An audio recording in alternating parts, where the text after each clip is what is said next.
Hi guys, it's Mo. Welcome to my channel Fitness by Mo. Today the subject is very interesting for the ladies, especially the pregnant ladies or the ladies who just had a baby. So today I have two guests, um, Jordan, which is a pre and postnatal qualified PT from Isle of Wight, and Lisa, who is one of the experienced PTs and also a figure competitor who had two babies. So it can't get any better than that.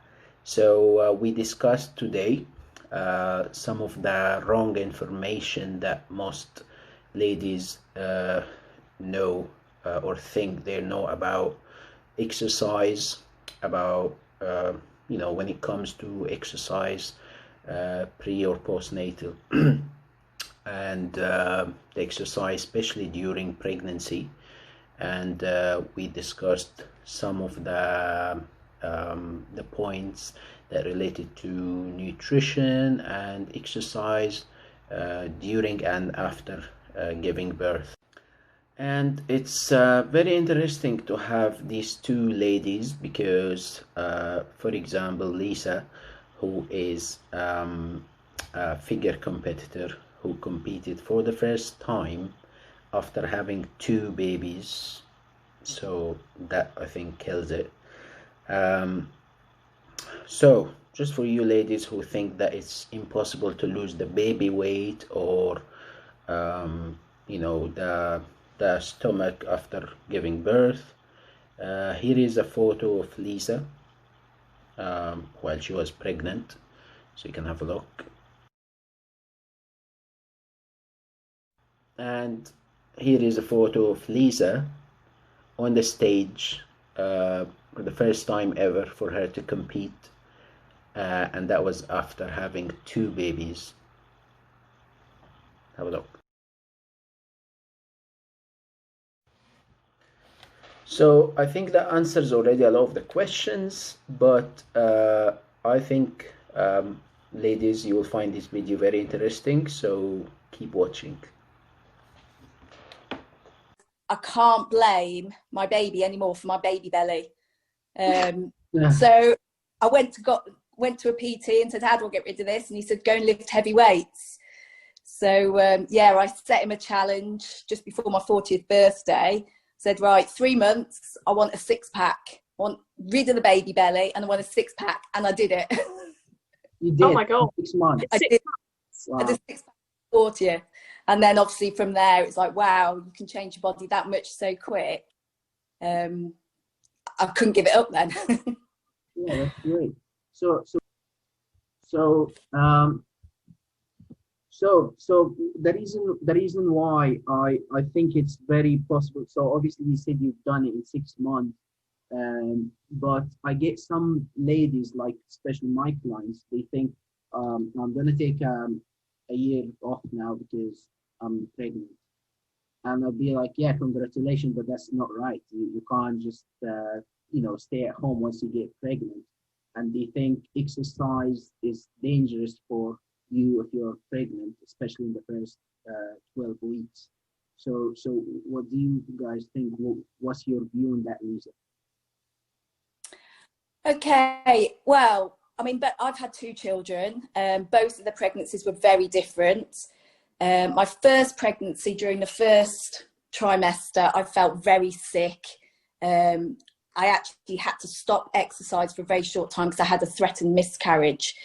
But as soon as I hit that second trimester, obviously it's a bit safer. I started regular pregnancy fitness classes. I continued doing what I was doing prior to my pregnancy. I used to be quite into running and a lot of cardio. Obviously, I had to change things a little bit because your ligaments and everything become a lot softer. So rather than road running, I went to the treadmill. And then I added in other cardio that I didn't normally do, but it was kind to the joints, like swimming. So I was swimming every day, treadmill probably 2 or 3 times a week. So yeah, I kept active throughout, and then pregnancy classes, which was like, it was run by a midwife. So that gave me a bit more confidence to carry on as well. And as a result, and the midwives believe it was due to the fact that I kept my fitness up, I had a very quick and easy water birth, no pain relief, and a quick recovery. Although I made mistakes afterwards,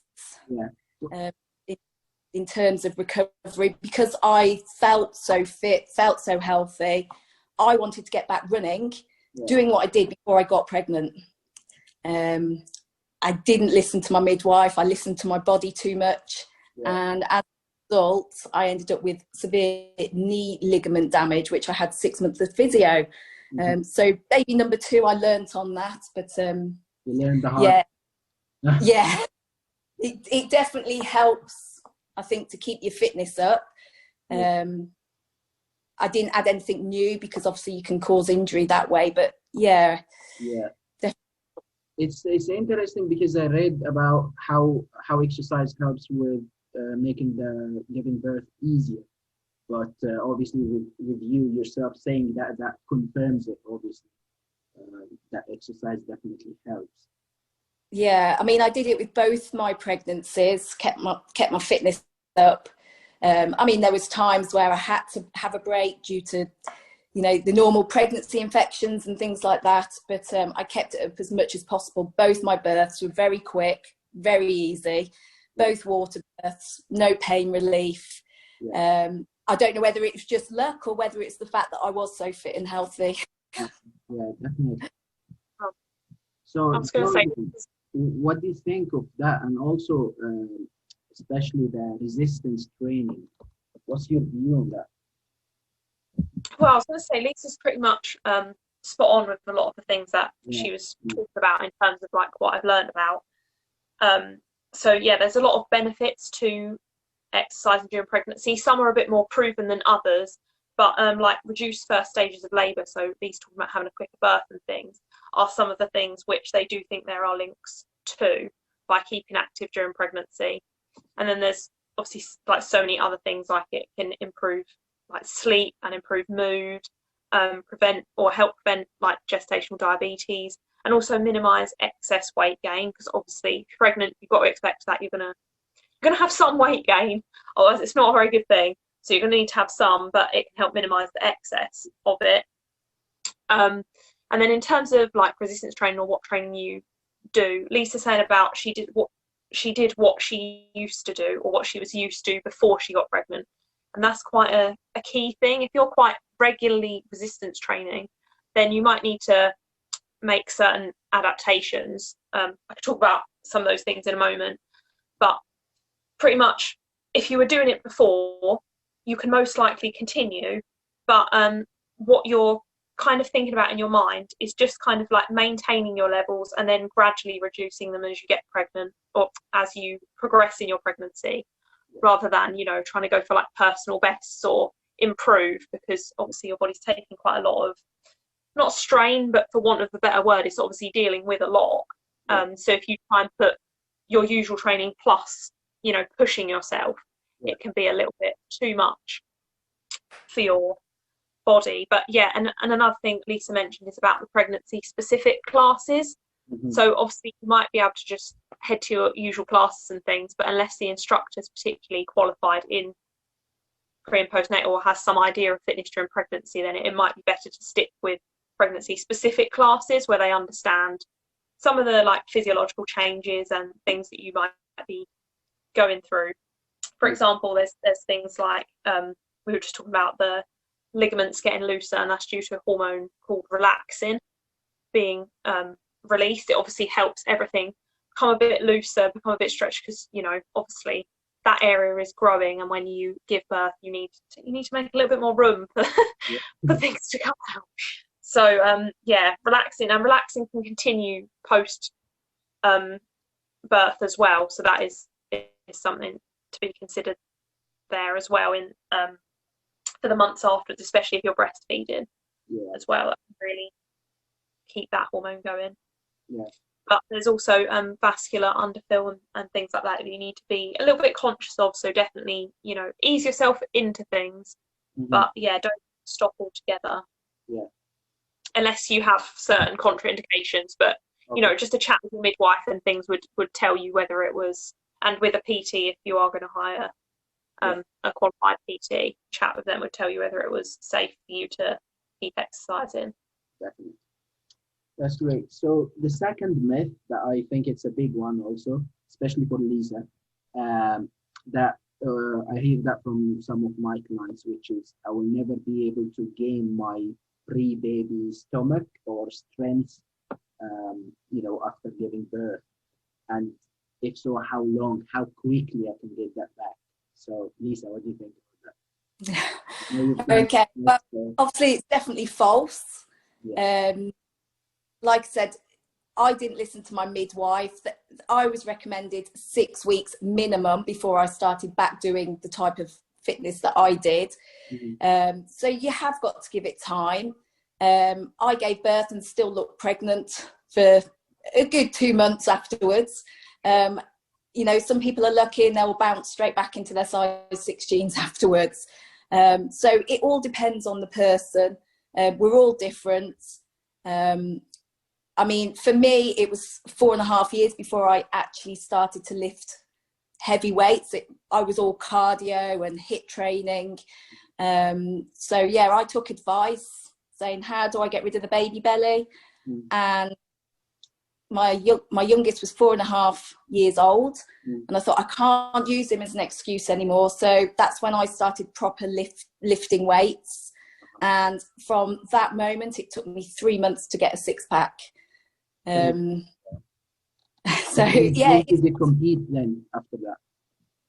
So after 3 months, I thought, I can't believe how quickly your body can change with the right coaching, the right personal trainer. And I just wanted to carry on to see how far I could get. And lots of people were saying, oh, you need to compete, you should compete. And I'm thinking, I've only been lifting weights for 6 months. So yeah, after 12 months, I thought I can do this.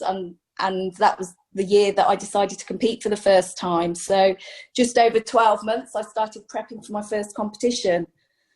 Wow, so this is very interesting, Lisa. So was that your first competition ever? Yes. Okay, wow. So that's even more interesting, because I thought you were competing before having the babies, then you were back to competing. No, I'd never competed before having children, never weightlifted as such, apart from in sort of like your classes like pump and things like that. So no, I started it all after having children. That just shows it's possible. It's 100% possible. Obviously, I saw your photos, and I know you were in great shape, so it's definitely possible. Yeah, so I was a late starter, so I didn't actually start till after I was 40. Yeah. So which is supposed to be harder work. So yeah, it's definitely possible. Yeah. So Jordan, from a technical point of view, obviously we know it's possible, but what do you think in terms of, you know, sports, and especially competitive sports and the hard ones like bodybuilding and stuff? Well, Lisa saying about her midwife telling her to wait the 6 weeks, that is the minimum recommended after you've given birth. And then if you've maybe had like a C-section or a slightly more, not traumatic, but maybe, you know, you've needed some extra kind of surgery or something related to your birth, then you might want to wait longer. Your doctor or midwife might advise you to wait longer.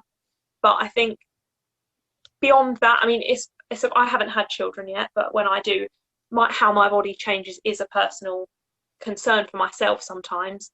But I think, like Lisa and many others that have competed and just, you know, been athletes beforehand and then had babies and gone back to it, they just show you that it definitely is possible, and that change isn't always a bad thing. Like, your body's not necessarily going to change for the worse. Yes, if you compete when you're like 20 and then you compete when you're 40, or etc., you might look different, but it's not necessarily going to be a worse or bad thing just because you've had children. It's like basically a natural phenomenon, really, isn't it? How much your body can change. And if you think you can go from, you know, being fully pregnant, if your body can achieve that, then it can definitely achieve like sporting things or other things that you're going to want to push it to achieve. But yeah, you definitely need to take your time on it and see it as much like a long-term goal, because obviously if you're into fitness and stuff, you're going to want to get back and you're going to want to get going, but you do have to understand that, like, what your body has been through. Just give it a bit more time, see it as more of a long-term goal. But yeah, it's definitely possible. There is nothing in any of the, you know, textbooks or anything that say that you can't build back up to, like, you know, your peak performance, or you can't achieve certain levels of like leanness or something post having a baby. So yeah, I think often it is maybe quite a mental limit. Yeah. And for some people, bits of their body might change, which you're going to need to get used to. Maybe your chest is slightly different, or your hips are now slightly wider or something like that. But I think it's just switching it from seeing it as, rather than a negative change, it's just a change. Yeah, that's great. So the next question slash myth, which is, I think you answered it, Lisa also answered it, but some people think it's not safe to work out for the first 3 months after having the baby, which is, I think, I'm not a qualified pre and postnatal, but I think it's a very long time. So what do you think? Did you say the average safe time is 6 weeks? Yeah, 6 weeks is the minimum recommended, because you kind of you should obviously be having like regular appointments with your midwife or your, you know, like birth care provider or whoever you are working with or seeing, and they kind of like sign you off at about 6 to 8 weeks. Before that, only really like pelvic floor exercises, or, you know, very gentle kind of transverse abdominis exercises or walking and things like that is like recommended. But for most, like 3 months might be a bit long. A lot of people might get back to it sooner, but then again, a lot of people might need longer off. It's how you're doing mentally as well as physically, I think, in terms of your recovery. So it depends on the individual as well. Some people Sorry? recover faster than the others. Oh yeah, it is very individual, because certain, you know, for example, you might get the post birth kind of like depression or things like that. There's a lot of things that can come after that you might not necessarily be expecting. And as I talked about with the like C-sections and things like that, obviously you've then got kind of trauma or scars or things that need to fully re-heal. You might have extra stitches, so many things, and also fatigue. Like, how if your baby's not sleeping at all and you're not getting much sleep, then that's another factor that's going to contribute. I can see Lisa looking and thinking, yeah. She had to tell us a bit about this. But I mean, on the plus side, like my first one slept for 12 hours from 4 weeks old. I was very spoiled. My second one never slept for more than an hour at a time. So that's the boy. That must be the boy. Yeah. So for me to get out and be doing stuff, it actually gave me more energy, rather than just sitting in, you know, feeling completely dopey. But yeah, so the second one, we were actually at the swimming baths when he was 12 hours old. So wow. Yeah. But I mean, my midwife was saying, no, you're doing too much. And my midwife actually said, oh, you've got postnatal depression because you're not staying in. And for me, because I'd had, obviously it was my second baby, I'd had a baby that was very quick, straightforward, no complications. So I was very lucky. I was like, well, I've had a baby, I'm not ill. I need to carry on with life. And, you know, the recommended, like you said, the recommended time is a minimum of 6 weeks. And they basically thought I should be cooped up in the house with just the odd little walk. But I just wanted to carry on as normal because it actually gave me more energy, especially with a baby that just didn't want to sleep. Yeah, no, I wouldn't think being cooped up inside would be good. Obviously, you don't want to start, you know, getting back to maybe like a 4 or 5 day a week running program. Yeah. But one of the things that, yeah, you do have to be careful of is the postnatal depression. It can happen to kind of any. There's risk factors for certain people, but it can happen to any new mum. And like staying connected with others and feeling supported. So, for example, you know, if you take your little one to the swim group and things like that, it's really important in staying connected with others, especially those in a similar situation, so like other mums or other parents and things like that can help combat the mental effects of things after birth as well. That's great. So I remember having a client who was referred to pre and post natal qualified trainer for the period after she had the baby, and I was still managing her training from, you know, because she was my client for long years. So she would say that she felt like she wants to eat everything in front of her for quite a few weeks after having the baby. So what do you think in terms of nutrition wise, and how that impact, you know, after having the baby? Does that increase the appetite, or yeah? I mean, personally, for me, first time round, I used to just crave carbs all the time. I used to have a very reduced carbohydrate diet prior to my pregnancy due to irritable bowel syndrome. And from the minute I was pregnant, all I wanted to do was eat carbs and ice cream. And then afterwards, again, all I wanted was carbs. And my child had allergies. So it was really hard for me because I basically had to cut everything out of my diet because I was breastfeeding, and introduce foods very slowly.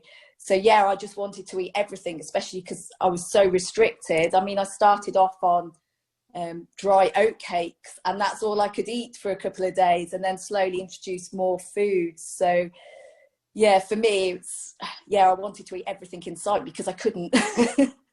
And did that help reducing the carbs and starting more complex carbs rather than simple carbs?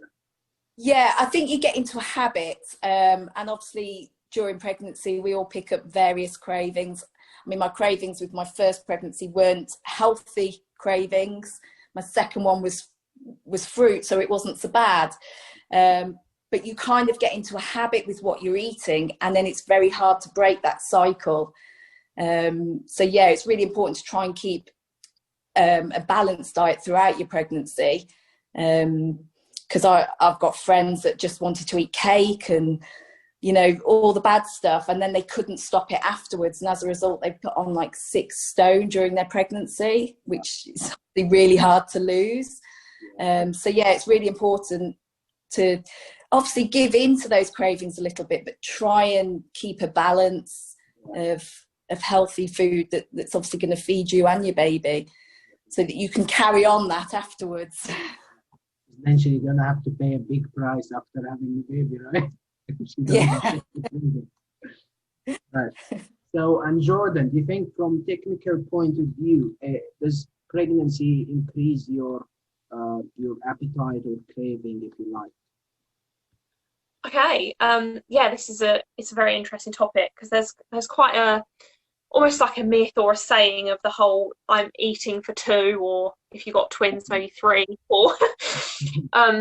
But in terms of what your body actually needs, there isn't recommendations that you should eat like a lot more once you become pregnant. I mean, they say for the first few months you literally might not need any more calories than you just normally take to maintain your own body weight. They say after that, like in your second trimester is when women kind of gain their most weight, and then third, obviously you're still getting bigger, you might be gaining a pound or even more like per week. So if you're not gaining weight at the kind of healthy rate that your midwife and that is expecting you to be gaining, they might say to take just a couple more 100 like 200-300 calories extra a day. But overall, there isn't really any recommendations higher than 200 or 300 calories per day. When you're breastfeeding, though, obviously you are generating kind of milk for the baby. That is energy, effectively food. So people often report feeling hungrier then, because you are actually burning those extra calories to produce that milk. But I think it's probably quite complex when you're actually pregnant, because it's okay me saying, you know, you don't need any more calories, or it's only 200 to 300 recommended, but obviously the cravings do kick in. And I haven't had a baby yet, but I have had obviously my hormonal cycles, and that can make you crave things quite intensely. So I think, like Lisa said, you're going to have to give in at some points, because otherwise it's going to be mental torture if your body's telling you, like, just, I really want some cake, I really want some cake, I really want some cake.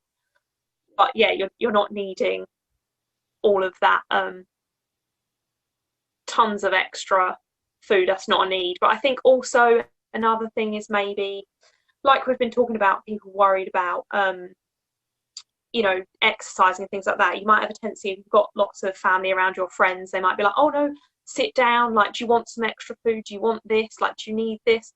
So it might be a tendency to kind of almost like give into that lifestyle of, oh, I need to just relax and you know, enjoy and all that stuff. So I think there's a balance to be struck in terms of, you know, dealing with those cravings to make yourself feel comfortable, and eating enough, because you don't want to be starving, because that's not pleasant. But just resisting that temptation to give into the kind of lady of leisure lifestyle that probably people wouldn't stop you from doing if you didn't stop yourself. So the last point I have is just, I think, mainly for Lisa.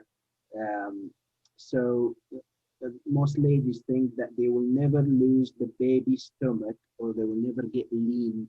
So we have obviously Lisa, who's a figure competitor, and there's very interesting piece of information that I just knew for the first time now, that his first competition was after having 2 babies.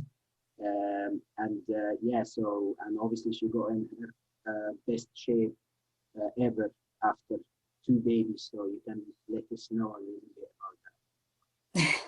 Yeah, I mean, the first time around, I lost the weight fairly quickly. And I think I was primarily breastfeeding, which I think can help with weight loss. Second time around, there's only 17 months between my 2 children. So I probably hadn't lost all my baby weight by the time I got pregnant the second time around. Second time around, I wasn't able to breastfeed because my eldest child didn't like it. And it was just too much of a nightmare to try and pursue breastfeeding with my second child. So yeah, it took me a lot longer second time round to lose it, which I think a lot of people experience that because your stomach and your muscles are already stretched. And second time round, I had severe tearing down the center of my stomach. So all my muscles are torn, and I never in a million years thought I'd get that back. People that have had babies and go into that press-up position, it just looks horrendous with that great big tear, and you think, I'm never going to get that back. And I had that for a good few years. And then, like I said, you know, when I decided that I want to get rid of this now, I was able to do that in 3 months with the correct coaching, the correct PT. So yeah, I'm in better shape now than what I was prior to having my children. So yeah, it's definitely possible. And I did that from starting to lift until the prep of my first show was roughly about 12 months. So it's not going to happen overnight, but if you're persistent and you've got the right coaching, you can be better than what you were before. Yeah, so it's really possible, and that shows that it's really possible. But what happens is most people just give up. They feel like it's too much, it's stomach, it's too much fat and weight to lose, and then they end up giving up. So that's why they believe it's impossible. Yeah. I mean, sorry, Jordan. No, definitely. Yeah, it's really hard to lose. A lot of women will report they've just got a lot of fat on the bottom of their stomach, and you know they do all sorts, like as many sit-ups as they can. It's not going to change. That's why it's so important to get the right advice and the right coaching, because that's when people will give up, when they don't notice any change. And like I said, as soon as I got the right help, 3 months I'd got my 6-pack. So yeah, it's really important to get the right coaching and to push you in the right direction, because as soon as you start to see that change, that's when you're more likely to keep going. Jordan? Yeah, I was just going to say, as a personal trainer who would, you know, work with your postnatal clients, what you need to do is like with any client, you want to break goals down into smaller chunks, because if you're like Lisa said about some people who might gain about 6 stone, you don't want to go, okay, so we're going to compete as like your first goal, because that's like oh my god, we've got so much to do. So yeah, you just want to break it down. So just, you know, give yourself that time to recover that you need, or build back up slowly, and then start with small goals. So maybe the first 5 pounds or the first 10 pounds, and then you can think, oh, I'd like, you know, my arms to look more defined, or I'd like to, you know, work on my glutes or anything like that. Just, yeah, build up slowly. And then the separation that or the tearing Lisa was talking about is the diastasis recti, which is where the abdominal muscles effectively come apart, and that is a normal part of pregnancy, because obviously you need that room for that to expand. But for certain people, it can expand to not abnormal limits, but beyond what is kind of expected, and that can take quite a long time to come back. It might even require you know, medical intervention to help bring it back. But it's all about working on the transverse abdominis, which is the corset type muscles, rather than just your abs, because if you're just strengthening those abs, they're going to be strong, but they're going to be separate, and that's not going to help them come back together. So it's about the TVA, which wraps around to help bring them closer and closer back together. But yeah, as Lisa said, with the right support and information and training and things, you can do a lot. But yeah, patience is definitely needed, because you're not just trying to get your body back, or you're not just trying to help yourself fitness wise. You've obviously now got a whole new human life to be dealing with alongside of it as well. And then whether it's your first or second pregnancy is also going to affect how long it takes you to maybe get back to what you want to be doing as well. So yeah, I think that was great. It made a lot of points clear, and I hope that helps some of the ladies out there, the pregnant ladies or ladies who just had babies. And I'll definitely be sharing this video with some of my clients, pregnant ladies. So yeah, I hope that helps everyone. So you guys want to add anything, say anything before we end the call? I think I'd just say be kind to yourself, and I think that applies across all parts of life. But yeah, there's so much pressure on not even just mums, but parents to obviously kind of be the perfect person and just, you know, just bounce back like that, and you're like on everything. But yeah, just be kind to yourself, because I say I haven't had children yet, but sometimes when I think about it in future, I think daunting thoughts of like, oh, what if I look like this, or what if I can't do that, or what if it takes me a long time and I can't get back to gym. But like, ultimately, you know, hopefully we've all got nice long lives to live, and there isn't a time limit on achieving things, as Lisa's proven. So yeah, be kind to yourself and do things at your own pace. Definitely. So Lisa, bigger competitor and a mom of two, you want to say anything to the ladies? I mean, obviously I agree with what Jordan's just said. Definitely be kind to yourself, listen to your body, but also listen to medical professionals as well, because they do actually know better than us sometimes. Normally in fitness we say always listen to your body, but as previous experience, it's also wise to listen to those that know. And ultimately, our bodies are miracles. You think you bring that little person into this world. If you can do that, you can certainly get back in shape again. And like Jordan says, it's just taking a day at a time, little steps, and you'll get there. Yeah, Definitely. okay. Thank you very much, guys, for your time. Thanks, Mo. Thank you. Thank you. Thank you, Jordan. Thank you, Lisa. Bye. Bye.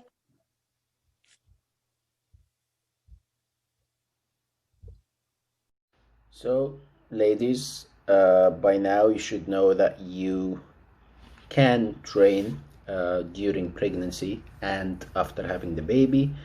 You can also get in the best shape of your life after having a baby, and Lisa proving that, of course, and so many other ladies.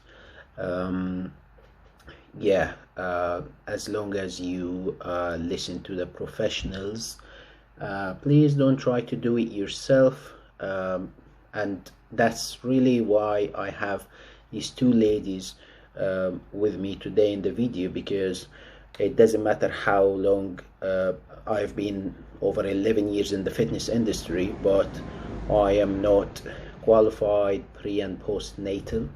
That's why I'm having these ladies, Jordan, who is qualified pre and postnatal, and Lisa, who is a competitor, a figure competitor, and also she's a mom herself of two, and she's a great example of how you can do it.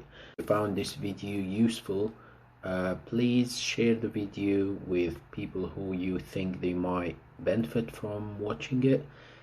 Also below I'll be putting the social media for Lisa and Jordan, also the YouTube channel for Jordan, who is got some very useful content, especially for the ladies, but also anyone else who's interested in fitness and nutrition. So thank you very much. I'll see you in another video soon.